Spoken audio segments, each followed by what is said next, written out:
Hello, guys, and welcome back. You're watching the Camera 64 podcast, and I am your host, Alfonso Chavez. And as always, we're coming to you from sunny San Antonio, Texas, from right here in my garage. And this morning has just been haywire. Me and my wife just got back from eating at one of our favorite places after church, the Pollo Esadas, right here, right here on Walsham in the northeast side of San Antonio, Texas. As many of you know, I live in Universal City, but our church is in the far northeast side of San Antonio, and afterwards we like to go eat at our favorite chicken place, which is the Pollos Esada. If you've never been there, I highly recommend it. My wife is very picky about what she eats. So if there's a place that she enjoys going to after being there one time, chances are it's going to be a restaurant that we're going to visit on the regular. And it absolutely has been something we've been to on the regular. I really enjoy going there. The food is amazing, and even aside from that, the service there is always great. It's fast, and I always one thing that I really appreciate as a customer is when the manager and the supervisor both come out and back up the waitresses, and also double check and make sure that everything is up to par and up to snuff, right? That's great to know, right? If they come out and if you ask them for tea, they will be more than happy to come out and serve you. And that, my friends, is a true testament to customer service, right? I say the same thing in my photography business. If somebody is working with me, if it's a night that I'm not working alone, I want all everybody that's working with me that night or that evening to be able to have the power to serve the people. And if that includes making decisions while I'm away, they have all of my employees and helpers have the ability to make decisions on my behalf if it has anything to do with pleasing the customer. That is so important, guys, in business. If you're new to photography, you absolutely need to pay attention. But the subject for today's video, guys, is something that it comes up a lot, especially for new photographers. And the reason I want to talk about it is that it can be a little confusing at first, right? Because you're kind of new to photography. You're just trying to learn the craft.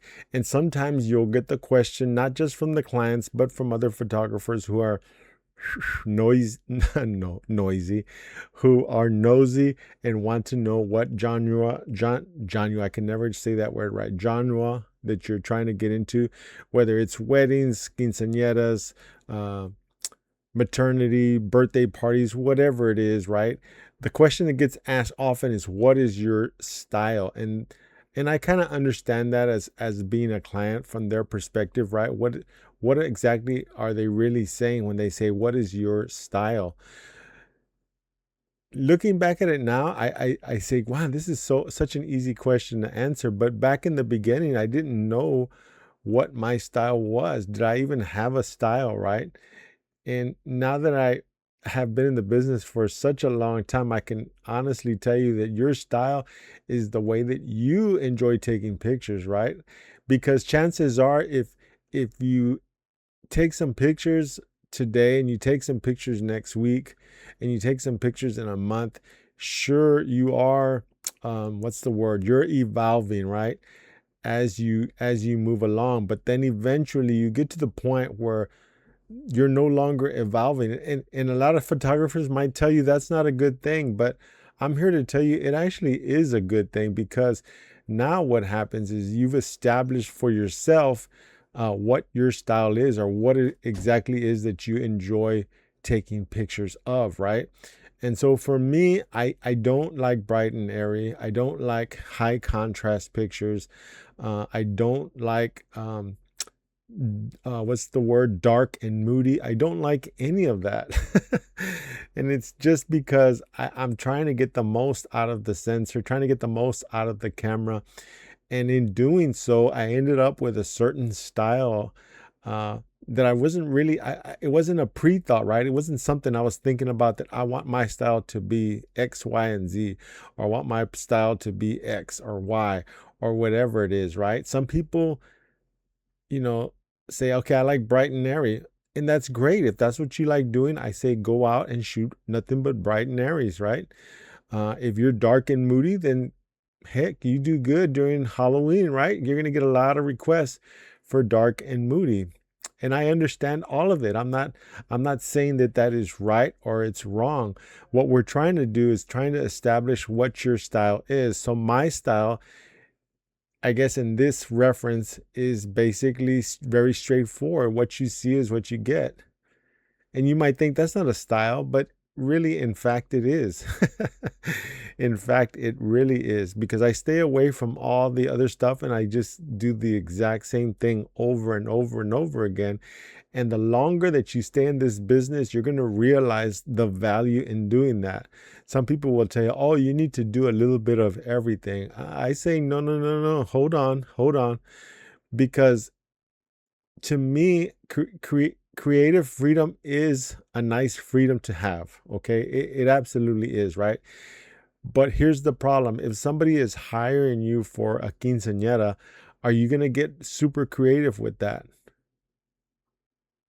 And if you do decide to get super creative with that, are the clients going to like your creativity in that moment, right? Because creativity is ever changing. Like, it's changing from shoot to shoot. You might shoot something this week and next week say, I didn't like that, and you change it out.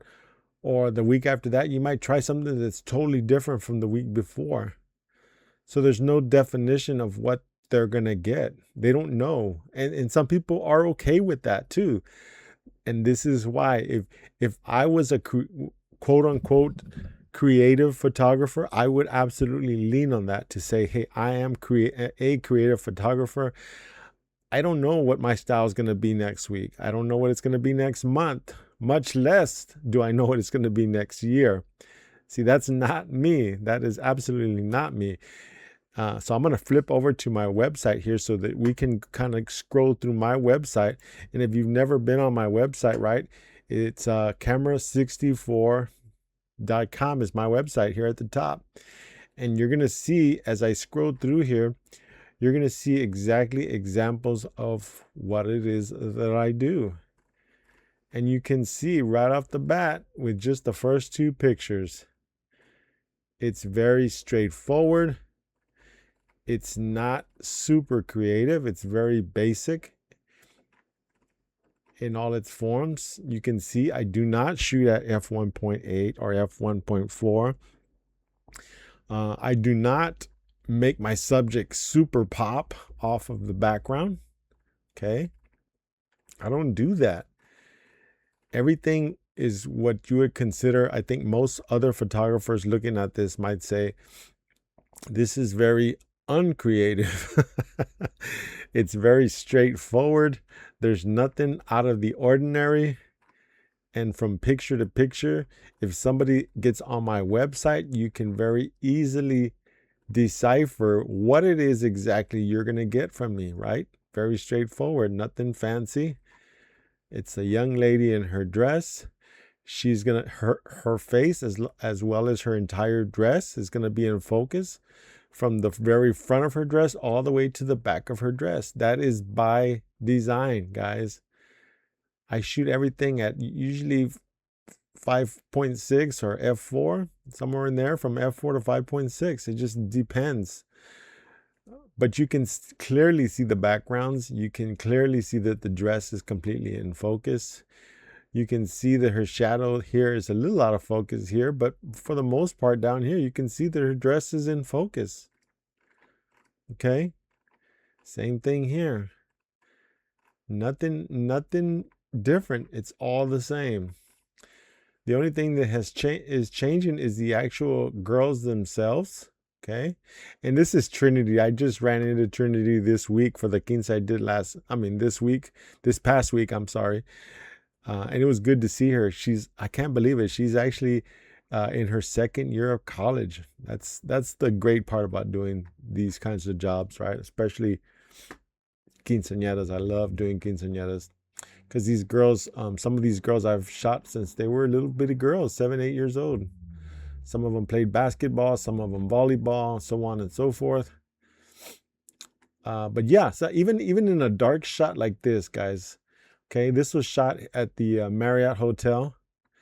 It's the resort, which is right across from SeaWorld, San Antonio, Texas. So this client comes in from out of town, and I've been photographing her for a while too, and her family for a while.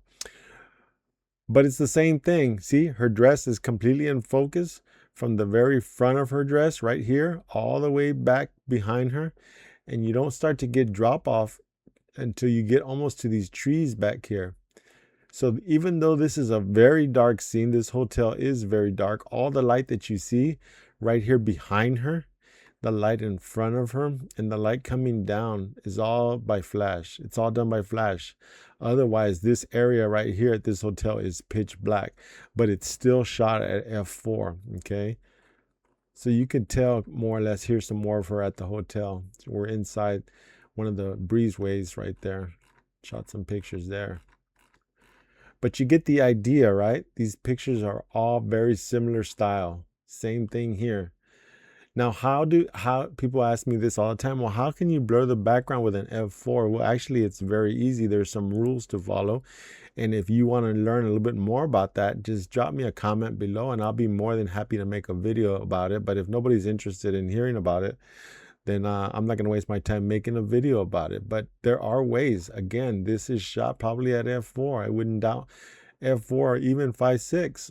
I just bring her in closer to me, push her further away from the background. This background, from her back to the front of this this castle here on the south side of San Antonio, is probably a football field away, or a football field and a half away from her. So that's what gives me the black background blur. That's it. But her dress, you can see her dress.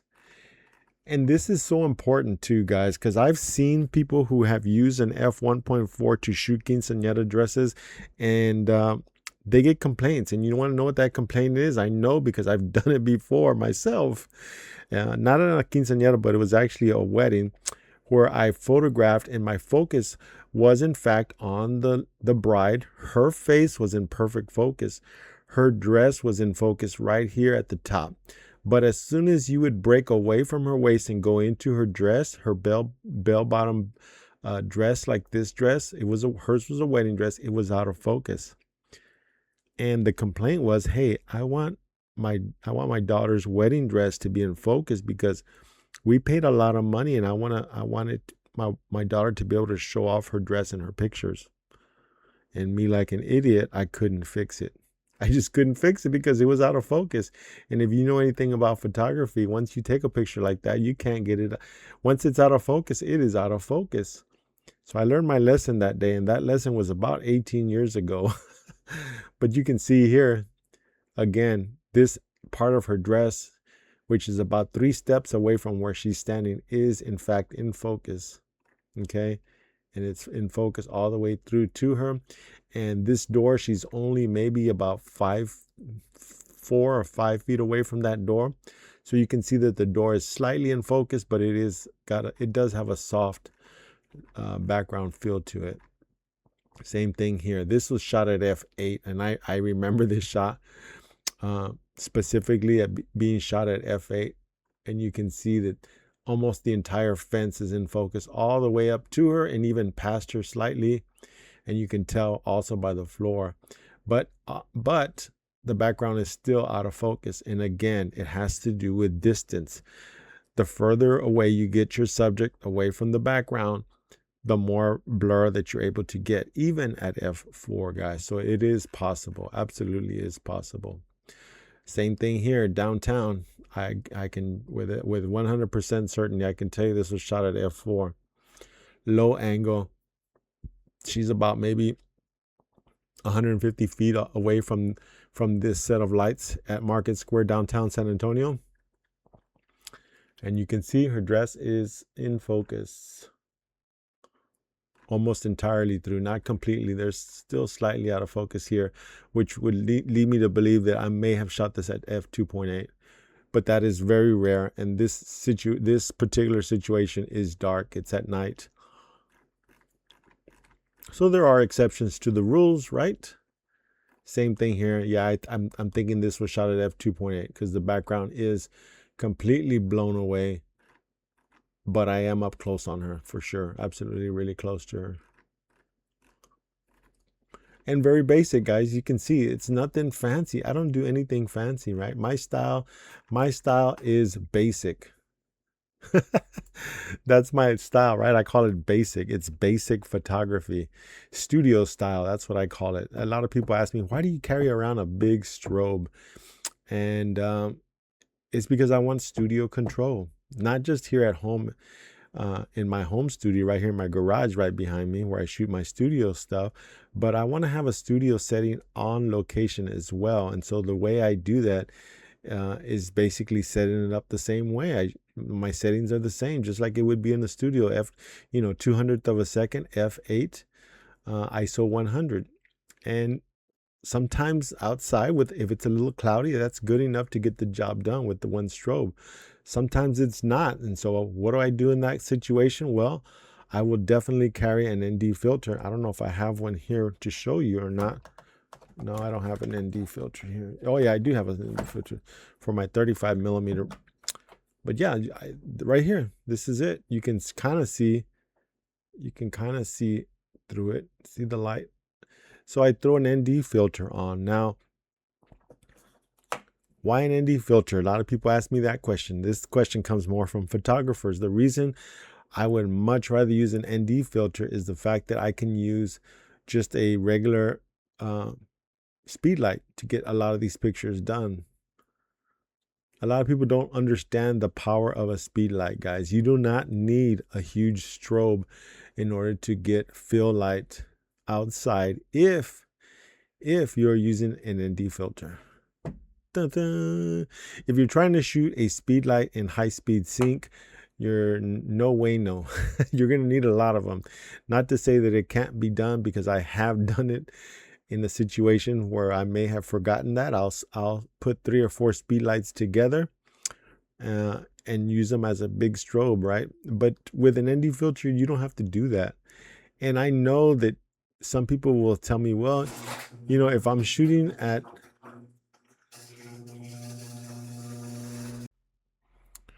so they'll say, I don't need an ND filter. Well, yeah, that's true. But what I will say about that is that if you have ever been in the situation where you're stuck shooting at 1/8,000th of a second, right, in order to be able to get the exposure that you're looking for, you are still limited. Sometimes you can be at 1.2 and be at 1/8,000th of a second ISO 100, and you still can't reach your goal completely. So what exactly does that mean is that your highlights will still be out of control even at 1/8,000th of a second. I know this is kind of hard to understand, and I know I'm going to get kickback from other photographers saying, no, I've done it before. Yeah, me too, I've done it before. But I will tell you this, other photographers, and the fact of the matter is that once you go ND, my friends, trust me, once you go ND, you will not go back. And the thing about this too is that you need to make sure that you're purchasing an ND filter that is of high quality, guys. Now, there's so many on the market. I'm not going to go into all the different ND filters, but just know that you do have a whole lot of options. You do want to spend, you're going to spend anywhere. I would start at a minimum of maybe $150 to $200 for a good ND filter, and using it properly too. That's the other thing. But I promise you, if you're editing a picture that's taken with an ND with an ND on your lens, you are absolutely going to tell the difference in the colors, in your highlights. It's just going to give you a nice, what's the word? Kind of not necessarily a softness, but yeah, I guess you could say a softness to it. But it all comes together for somehow. I don't know how the ND filter exactly brings it all together on the sensor, but it does. It's hard to explain. And like I just said, once you go ND, you very rarely are going to go back to shooting non-ND. The only time I shoot high speed sync now is if I find myself in a time crunch. I don't have my ND filter, right on me, or I don't have an assistant next to me that I can send to go grab one out of my bag. Those are the situations where I will use high speed sync. But given given the option, or if it's a session that I'm taking my sweet time, which is basically what I do at most of my sessions. If I'm taking my sweet time and I'm planning it out, yes, I will have an ND. I will shoot everything with an ND filter on. It's such a saver. I don't know how to explain it any much more than that. But going back to what we started this whole video about, and that is style. So style, guys, basically just keep taking a whole bunch of pictures, all different styles. Follow people that you like, do what they do. If there's somebody that you've worked alongside and you really like what they do, and you shoot some of that, you'll start to figure out what it is that you like. And so style should be what you ultimately like to do the most. Period. That's it. So if you like bright and airy, do a whole lot of bright and airy. You'll become an expert at it. If you like dark and moody, shoot a whole bunch of dark and moody, because guess what? There is somebody out there for you, right? There's somebody who wants a dark and moody. There's somebody out there who wants a bright and airy. But, if they want bright and airy and they mention that to me, that's not what I do. So I'm going to send them your way. Same thing with dark and moody. If they specifically ask for dark and moody, they're not for me. They're for you. So that's what style should be. Style should be something that you don't have to think about doing. You're just doing it automatically because that's what you like to do. That's period. So when clients hire you, they're hiring you because they like what you do too. And they know that you're going to provide exactly what they like. Period. It's that simple, right? That is your style. My style is basic. If you want to consider that to be a style, that's my style. I'm just a basic, as you see it. That's how you're going to get it. Period. But that's been my show for today, guys. I hope that you can come to your style and stick to it. I think that's the best route to take. I've been doing this for a long time, and I get a lot of return customers and clients because I'm very basic, and they know exactly what they're going to get, and that's what they want. It's what they want. But that's been my show, guys. And again, I'm coming to you from the garage, and I've been your host, Alfonso Chavez. And if you like my video, or if you saw it all the way to the end, give me a thumbs up and even give me a comment. I really need some more comments. I very rarely get comments or questions. Please, if you have a comment or question, let me know. If you didn't like my video, I always invite you to give me a thumbs down as well. But I also ask that you let me know why, or how can I make my videos better, so hopefully I can make them better for you. But that's been my show for today, guys. You take care on this Sunday evening, and we will see you on Monday. Take care. Bye-bye.